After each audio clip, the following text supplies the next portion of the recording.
Here's someone who's not interested in calorie counts. A man from Wisconsin is now the proud recipient of a new world record for eating the most Big Macs. Guys, is incredible. It is kind of incredible. Maybe that's the right word for it. Meet Don Gorski. He just ate his 30,000th Big Mac. Don is 64 years old. He's from Fond du Lac. He's been eating 2 Big Macs a day since 1972. Perhaps the wildest thing about Mr. Big Mac. Now, this is the weirdest to me.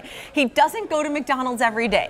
He buys 6 of them every Monday, 8 more every Thursday, and then he reheats them throughout the week. Oh, that's kind of gross. I don't know. I'd go every day. Gorski says his count would be higher, but he did make a promise to his mom at one point that he'd have one non-Big Mac meal per day. Don Gorski. Yeah, also a promise he made to his heart. Yeah. His cardiovascular. 64 though. That's not How's bad. he made it so long? I don't know. I don't get the reheating thing. The reheating thing is horrible. Because isn't there a sauce on there that Oh, seems the like it special would be? sauce. I mean, I love a Big Mac. I mean, I've eaten 2 Big Macs in one sitting, but I mean, Really?